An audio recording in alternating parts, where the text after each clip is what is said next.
सत्साई भाइयों और बहनों, बहुत बड़ी दया, बहुत बड़ी मेहर पूज्य गुरुदेव भगवान की, परमेश्वर रामपाल जी की, जिनके शुभ आशीर्वाद से, विशेष आशीर्वाद से एक बार फिर से हमें मौका मिला है इस पुस्तक के ऊपर वीडियो बनाने का, जिसका नाम है मानवता का हास तथा विकास। हास क्या होता है? हास का मतलब है इंसान की इंसानियतता का पतन, मानव की मानवता में किस कदर वर्तमान में गिरावट आ चुकी है, व्यक्ति के आचरण में, उसकी नैतिकता में, उसके हार व्यवहार में किस कदर गिरावट आ चुकी है, किन कारणों से आई है, ये है हास तथा विकास। अब इस मनुष्य की गिरी हुई मानसिकता का, इसकी नैतिकता का, इसके आचार विचार व्यवहार का उत्थान कैसे हो, एक बार पुनः इंसान में इंसानी गुणों का कैसे विकास हो, तो ये है विकास, जो हमें ये पुस्तक बताएगी, समझाएगी कि आप और हम वर्तमान में मानवीय गुणों से और मानवता से कितनी दूर बैठे हैं।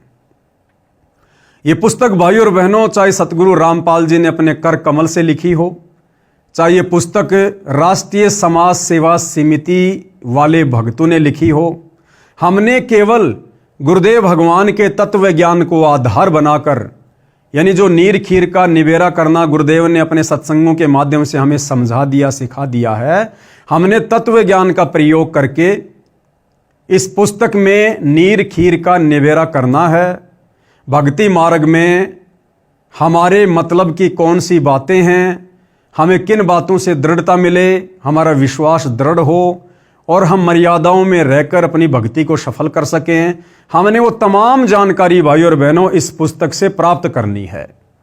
हमने ये नहीं देखना कि ये पुस्तक संत रामपाल जी ने लिखी है या फिर राष्ट्रीय समाज सेवा समिति नाम का एक संगठन जो सन 2010 में सतलोक आश्रम बरवाला में काल प्रेरणा से बन गया था, या उन राष्ट्रीय समाज सेवा समिति वालों ने लिखी है। हमने इस पुस्तक की तह में जाना है, हमने इस पुस्तक में से निष्कर्ष को निकालना है, हमने इस पुस्तक में से सार ज्ञान को निकालना है।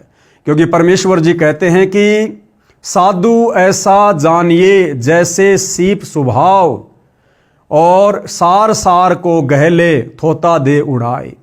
यानी जो साधु संत महात्मा होते हैं, जो भगत जन होते हैं, उनका एक स्वभाव होता है कि अपने पूज्य गुरुदेव के तत्व ज्ञान को आधार बनाकर वे आत्माएं सार ज्ञान को ग्रहण कर लेती हैं, और जो ज्ञान, जो बातें उनके मतलब की नहीं होती है, उनको छोड़ देती है। जिस प्रकार परमेश्वर ने हंस पक्षी के अंदर एक गुण विकसित किया है कि हंस पक्षी को पानी और दूध आपस में मिलाकर दे दिया जाए, वो केवल दूध को ग्रहण कर लेगा, पानी को छोड़ देगा। तो इसी प्रकार सच्चे सतगुरु की शरण में आने के बाद उनके भगत हंस की श्रेणी में आ जाते हैं। वे सत्य ज्ञान को और भक्ति वर्धक बातों को ग्रहण कर लेते हैं, और जो बातें तत्व ज्ञान के विपरीत होती हैं, भक्ति मार्ग की विपरीत होती हैं, वे उनको छोड़ देते हैं। तो हमने इस पुस्तक से केवल सार ज्ञान को ग्रहण करना है। सन 1960 के पश्चात का वर्तमान, यानी गुरुदेव भगवान हमें बता रहे हैं कि ये जो इंसान की मानसिकता है, नैतिकता है, इंसान का आचरण है, उसमें गिरावट आनी कब से शुरू हुई है? सन 1960 के बाद। क्यों हुई है भाइयों और बहनों? इसका एक रीजन है। ये कलयुग की बिचली पीढ़ी सन 1951 से शुरू हो जाती है, क्योंकि 8 सितंबर 1951 से परम पूज्य परमेश्वर सतगुरु रामपाल जी का इस पृथ्वी पर प्राकाट्य हुआ, और उसी दिन से कलयुग की बिचली पीढ़ी शुरू हो जाती है। जैसे आज से लगभग 650 साल पहले कबीर परमेश्वर जी शिशु रूप में लहर तारा तालाब पर कमल के फूल पर शिशु रूप में प्रकट हुए, उसी दिन से कलयुग की प्रथम पीढ़ी यानी प्रथम चरण शुरू हो गया था। और जिस दिन कबीर परमेश्वर 120 वर्ष तक इस पृथ्वी पर रहकर अपनी लीला करके सह शरीर मगर से सतलोक गए, उस दिन कलयुग की प्रथम पीढ़ी यानी कलयुग का प्रथम चरण समाप्त हो जाता है। यानी सन 1398 से 1518 ये कलयुग के प्रथम चरण का समय था। यानी जब जब ये कबीर परमात्मा इस पृथ्वी पर प्रकट होता है सतगुरु रूप में, तत्वदर्शी संत के रूप में, वो भाइयों और बहनों एक चरण शुरू हो जाता है, एक पीढ़ी शुरू हो जाती है। तो वर्तमान में वही कबीर परमेश्वर सतगुरु रामपाल जी के नाम से 8 सितंबर 1951 से गांव धनाना, जिला सोनीपत, हरियाणा, भारतवर्ष की पवित्र भूमि पर प्रकट हुए। उसी दिन से कलयुग की दूसरी पीढ़ी का, कलयुग की बिचली पीढ़ी का, कलयुग के दूसरे चरण का वो प्रथम दिन था 8 सितंबर 1951।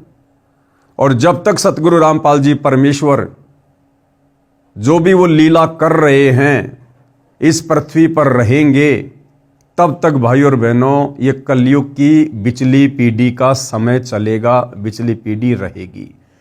जिस दिन सतगुरु रामपाल जी सशरीर इस पृथ्वी लोक से सतलोक के लिए चले जाएंगे, वो दिन कलयुग की बिचली पीढ़ी का अंतिम दिन होगा, लास्ट दिन होगा। और उसके बाद भाई और बहनों किसी भी आत्मा का पूर्ण मोक्ष नहीं होगा।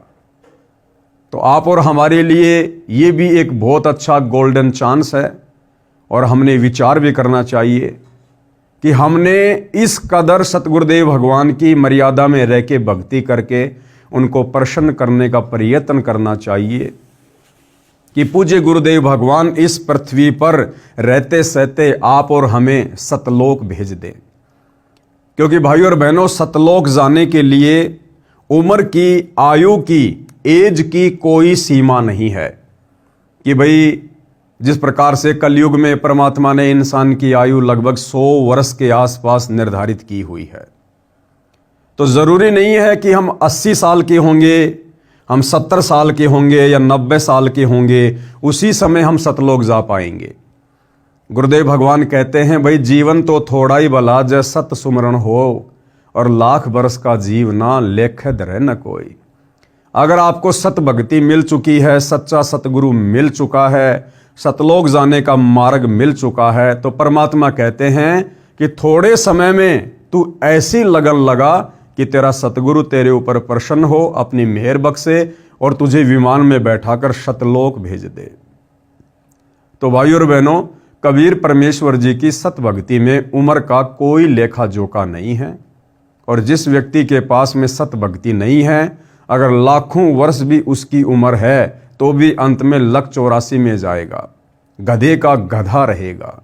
इसलिए आप और हमने कोशिश करनी है, भरकस प्रयत्न करना है, प्रयास करना है कि पूज्य गुरुदेव भगवान के पृथ्वी पर शरीर में रहते सहते आप और हम ये भक्ति करके, उनको प्रसन्न करके, उनकी मेहर प्राप्त करके और यहाँ से छलांग सतलोक के लिए लगा दें।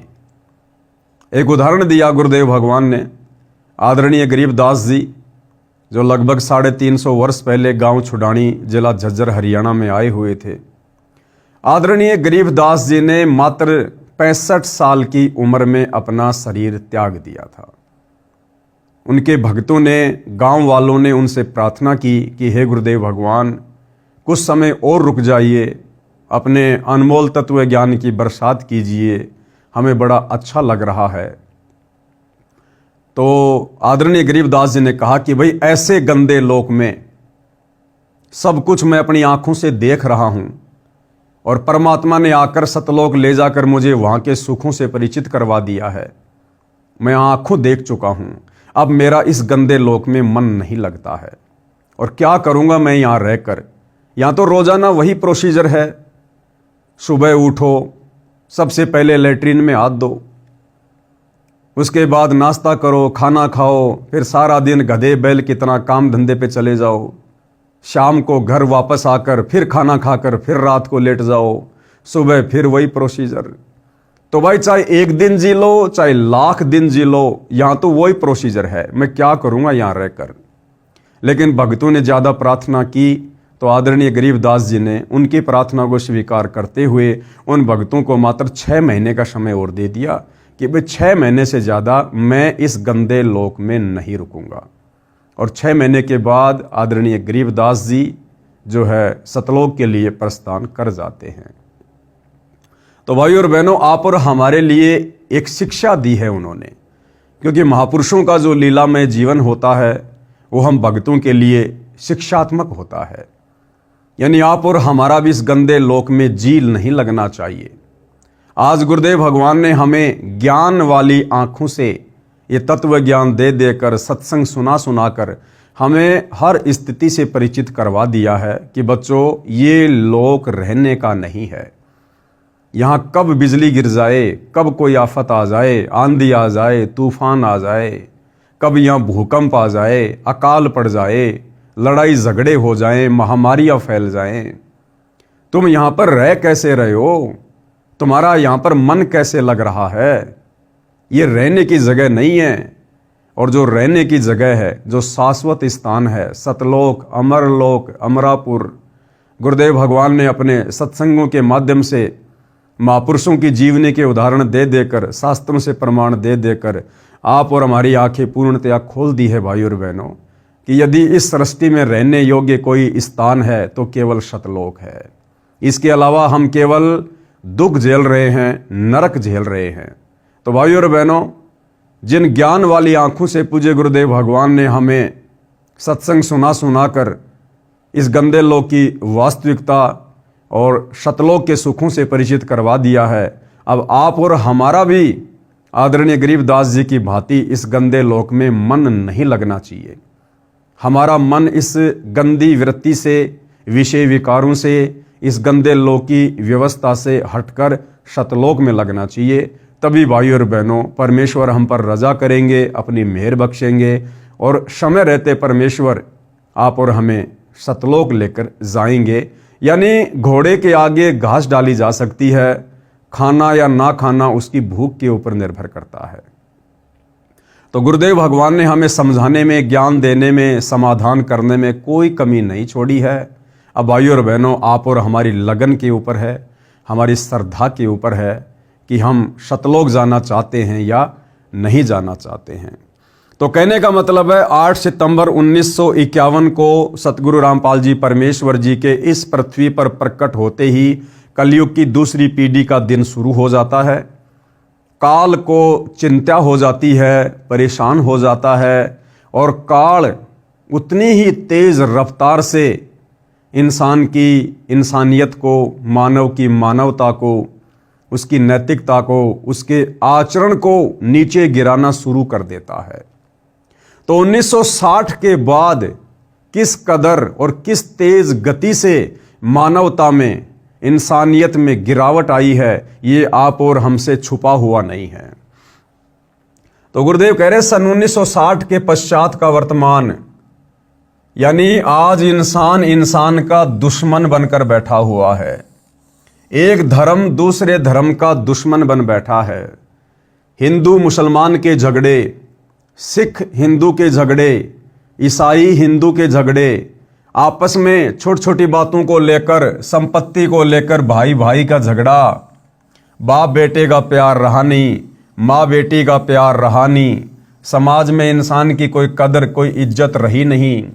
मांस खाना, शराब पीना, नशे करना, तमाम प्रकार की कुकर्म करके आज इंसान किस कदर इंसानियत से नीचे गिर चुका है, ये 1960 के बाद के विश्व की तस्वीर आप और हमारे सामने है। लेकिन अब परमेश्वर रामपाल जी के प्रयासों से, उनके तत्व ज्ञान से, उनके द्वारा प्रदान की जा रही शास्त्र अनुकूल सत भक्ति के कारण भाइयों और बहनों, अब ये स्थिति धीरे धीरे धीरे धीरे सुधार की ओर बढ़ेगी। यानी सन 2020 के पश्चात का भविष्य, यानी सन 2000 के बाद धीरे धीरे जैसे जैसे सतगुरु रामपाल जी परमेश्वर जी का ज्ञान विश्व में फैलेगा, घर घर में जाएगा, लोग इस भौतिकतावाद वाले जीवन से दुखी होकर आध्यात्मिक जीवन को अपनाएंगे, अपनी गलतियों को स्वीकार करेंगे। लोगों की रुचि धीरे धीरे धीरे धीरे भक्ति मार्ग में आगे बढ़ेगी। लोग हर प्रकार से दुखी होकर, परेशान होकर सतभक्ति को अपनाएंगे। उसके बाद उनके आचरण में, उनके व्यवहार में धीरे धीरे परिवर्तन होना शुरू होगा। और आज जहां इंसान का दुश्मन बनकर बैठा हुआ है, ठीक इसी प्रकार सन 2020 के बाद, और ये परिवर्तन भाइयों और बहनों केवल उन्हीं लोगों में होगा जो लोग सतगुरु रामपाल जी परमेश्वर जी के द्वारा प्रदान की जा रही सत भक्ति को अपना लेंगे। केवल उन्हीं में परिवर्तन होगा। उन लोगों में फिर आपस में प्यार, प्रेम, भाईचारा, सहिष्णुता एक बार फिर से उत्पन्न होगी। और जो लोग 2020 के पश्चात भी सतगुरु रामपाल जी के द्वारा प्रदान की गई सत भक्ति को नहीं अपनाएंगे, उनकी स्थिति भाइयों और बहनों ठीक इसी प्रकार से रहेगी जैसे 1960 के बाद से लेकर वर्तमान समय तक ज़्यादातर हम देख रहे हैं। तो धीरे धीरे भक्ति के कारण ये जो बिगड़ा हुआ माहौल है ये सेट होगा। और 1960 के बाद किस प्रकार से रिश्वतखोरी बढ़ी है, भ्रष्टाचार बढ़ा है, मिलावट बढ़ी है, इंसान को केवल अपना स्वार्थ दिखाई दे रहा है, दूसरा जाए भाड़ में, किसी का नुकसान हो रहा तो होने दो, बस हमारे घर में बरकत होनी चाहिए, इंसान की केवल यही एकमात्र सोच रह गई है। लेकिन अब सतगुरु रामपाल जी परमेश्वर जी के ज्ञान से धीरे धीरे रिश्वतखोरी का नाश होगा। लोग डरेंगे, रिश्वत का पैसा लेने से लोग डरेंगे, क्योंकि उन्हें ज्ञान हो जाएगा कि यदि मेरे घर में रिश्वत का एक नया पैसा भी गया तो समझो मेरे बच्चों को जहर देने की आवश्यकता नहीं है, यानी सीधा सीधा वो परिवार फिर बर्बाद होगा। तो ऐसी गलती कोई भी मोल नहीं लेगा जब सतगुरु रामपाल जी का ज्ञान समझ में आ जाएगा। आज देखिए भाइयों और बहनों, सतगुरु रामपाल जी परमेश्वर जी के तत्व ज्ञान के अभाव में, उनकी सत भक्ति ना अपनाने के कारण घर घर में झगड़े, पति पत्नी के झगड़े, आपस में बाप बेटे के झगड़े, गांव गांव में झगड़े, छोटी छोटी बातों को लेकर झगड़े, आपस में धर्म के नाम पर झगड़े, जाति के नाम पर झगड़े, दुनिया भर की टेंशन इंसान लेकर बैठा हुआ है। लेकिन धीरे धीरे सतगुरु रामपाल जी परमेश्वर जी की सत भक्ति के कारण ये तमाम प्रकार के झगड़े समाप्त होंगे, क्योंकि हमें वास्तविकता का ज्ञान होगा कि हम कौन हैं, कहाँ से आए हैं, पहले कहाँ रहा करते थे, हम क्यों जन्म रहे हैं, क्यों मर रहे हैं, क्यों गधे कुत्ते सूअर बन रहे हैं, कौन भगवान है जो हमें दुनिया भर के दुख दे रहा है, तकलीफें दे रहा है। इन सब बातों का हमें ज्ञान होगा, यानी आत्मज्ञान होगा। आत्मज्ञान के बाद फिर हमें समाधान मिलेगा। गुरुदेव भगवान हमें परमात्म ज्ञान देते हैं। परमात्म ज्ञान से फिर हमें पता चलता है कि एकमात्र तत्वदर्शी संत की सत भक्ति अपनाने से तमाम प्रकार के झगड़ों से, दुखों से, परेशानियों से निजात पाई जा सकती है।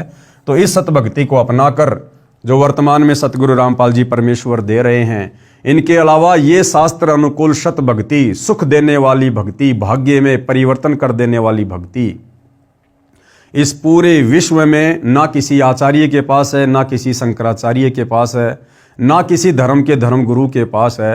ये भक्ति वर्तमान में केवल पूर्ण ब्रह्म परमेश्वर सतगुरु रामपाल जी परमेश्वर जी प्रदान कर रहे हैं। उन्हीं से इस भक्ति को प्राप्त करके मर्यादाओं में रहकर आप और हम इस गंदे लोक में रहते सहते भी थोड़े बहुत सुख प्राप्त कर सकते हैं। गुरुदेव भगवान का नारा है, जीव हमारी जाति है, मानव धर्म हमारा, हिंदू मुस्लिम सिख ईसाई धर्म नहीं कोई न्यारा। गुरुदेव भगवान ने हमें बताया कि नादानों, तुम्हारी जाति जीव है, यानी तुम्हारी कोई औकात नहीं है, कोई हैसियत नहीं है। चाहे तुम यहाँ के प्रधानमंत्री क्यों ना हो, चाहे राष्ट्रपति क्यों ना हो, चाहे ब्रह्मा विष्णु महेश क्यों ना है, ये सब जीव कैटेगरी में है। सभी कर्मा अनुसार कभी लक 84 में जाते हैं, कभी साधारण मनुष्य का जीवन प्राप्त करते हैं, कभी अन्य नीच योनियों को प्राप्त करते हैं। यानी यहाँ किसी की कोई औकात नहीं, कोई हैसियत नहीं है। एक गरीब इंसान से लेकर, एक मच्छर से लेकर ब्रह्मा विष्णु महेश तक सब यहाँ पर जीव संज्ञा में है, जीव श्रेणी में है। तो इस तत्व ज्ञान के आधार से हमें अपनी औकात का पता चलेगा, अपनी हैसियत का पता चलेगा। हम कभी भी अपने से नीचे वाले इंसानों को डराएंगे नहीं, दबाएंगे नहीं, धमकाएंगे नहीं। हम किसी के ऊपर कोई अत्याचार नहीं करेंगे, क्योंकि हम भगवान से डरने वाले होंगे इस तत्व ज्ञान के आधार से।